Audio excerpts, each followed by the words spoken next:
generasi milenium Indonesia zaman sekarang itu petani adalah sesuatu pekerjaan yang sangat tidak diinginkan, karena mereka berpikir adalah bertani merupakan pekerjaan yang mungkin tidak diidamkan oleh setiap orang tua di Indonesia. Tetapi di sini saya hanya ingin berbagi bahwa bertani itu sangat menyenangkan, dan bertani itu bukan sesuatu yang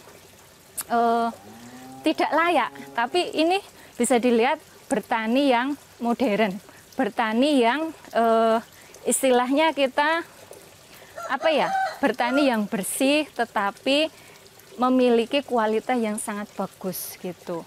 Jadi apa yang kita makan itu yang kita tanam. Itu prinsipnya orang Indonesia. Jadi nandur opo sing dipangan, mangan opo sing ditandur, seperti itu.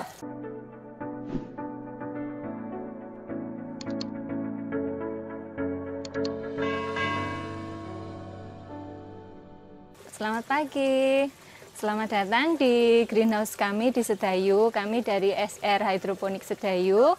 Saya Ayu, pemilik dari Hydroponic Sedayu. Hari ini kita akan berbagi tentang bagaimana caranya saya bermulai hidroponik. Sebenarnya bukan bermaksud menggurui, tetapi hanya sharing aja kan ya. Kebetulan kami mulai pertanian hidroponik ini karena awalnya kami menyukai sayuran. Nah, idenya itu datang dari suami saya yang dulunya pernah di Jepang. Jadi, kalau di Jepang itu sistem pertanian sayuran seperti ini itu menggunakan media hidroponik. Lalu, kami mendapatkan ide karena melihat dari salah satu teman kami yang budidaya sayuran secara hidroponik. Terus, dari mulai tahun 2017 akhir, kami mulai bertani secara hidroponik karena kami nggak punya lahan untuk melakukan pertanian. Jadi dengan lahan 7 kali 12 meter kami bisa mendirikan sebuah pertanian yang sangat modern seperti ini, namanya hidroponik ya.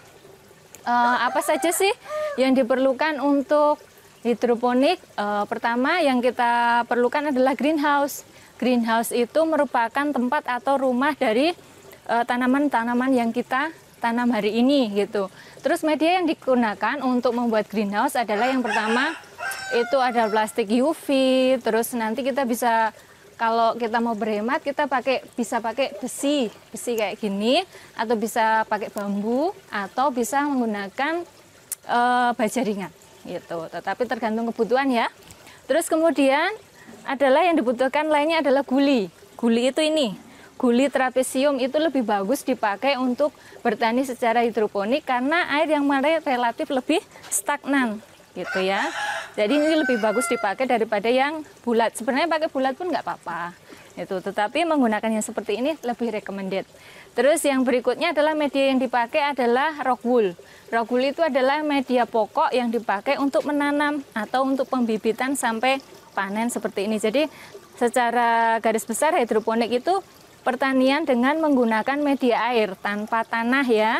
Jadi bertani yang nggak kotor itu adalah bertani hidroponik menggunakan media rock wool. Terus yang berikutnya adalah net pot. Net pot adalah media di mana tempat rock wool itu untuk menyimpan dan ditaruh di dalam lubang guli seperti ini.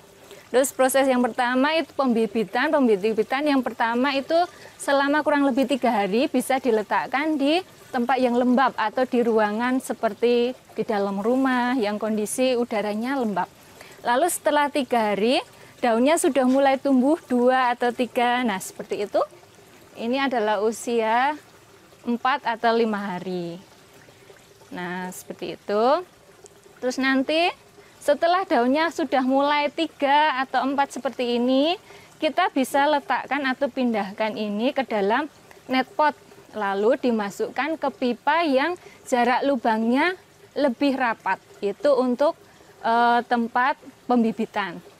Setelah nanti sudah mulai tumbuh besar seperti itu, kita pindahkan ke lubang produksi dengan jarak kurang lebih ini 20 cm ya. Supaya nanti kenapa dikasih jarak? Supaya dalam proses produksi nanti seladanya bisa tumbuh secara maksimal. Seperti itu. Lalu nanti usia panen itu kalau kita lebih banyak menanam selada ya, karena kebutuhan selada kami relatif cukup tinggi. Itu biasanya disuplai ke supermarket, ke hotel, catering, restoran, dan lain-lain seperti yang membutuhkan gitu ya. Jadi masa panennya dari mulai pembibitan sampai masa panen itu kalau selada kurang lebih sekitar 40 sampai 45 hari. Nah, seperti itu. Lalu apa yang dilakukan setelah masa panen? Yang dilakukan setelah masa panen adalah sterilisasi. Seperti yang kita lihat di meja nomor 2, itu kemarin baru saja dipanen, maka dilakukan pembersihan. Pembersihan lumut setelah proses penanaman sampai masa panen, lalu itu disterilkan. Disterilkan artinya dibersihkan, terus dikeringkan. Seperti itu. Nah, itu sudah secara garis besar proses tanamnya seperti itu. Lalu untuk airnya kita menggunakan nanti ada ukuran pH sama EC meternya, itu diperiksa setiap sehari sekali saja sudah cukup. Jadi menanam hidroponik itu tidak begitu rumit, jadi cuma didiamkan aja. Setelah nanti ditaruh di proses produksi seperti ini, nanti didiamkan aja, cuma dicek kadar EC-nya sama pH-nya, seperti itu. Itu untuk pengontrolan. Untuk tanaman yang bisa ditanam secara hidroponik itu adalah yang berupa daun, ya, daun atau sayuran seperti ini yang bisa kita lihat selada, ada sawi pokcoy, daun mint, bayam Brasil, stroberi pun juga bisa. Karena nutrisi yang kita pakai adalah nutrisi AB mix ya. Itu adalah nutrisi daun sehingga ketika jenis sayuran atau tanaman hijau seperti itu diletakkan atau ditanam secara hidroponik, itu daunnya akan lebat dan bagus gitu ya.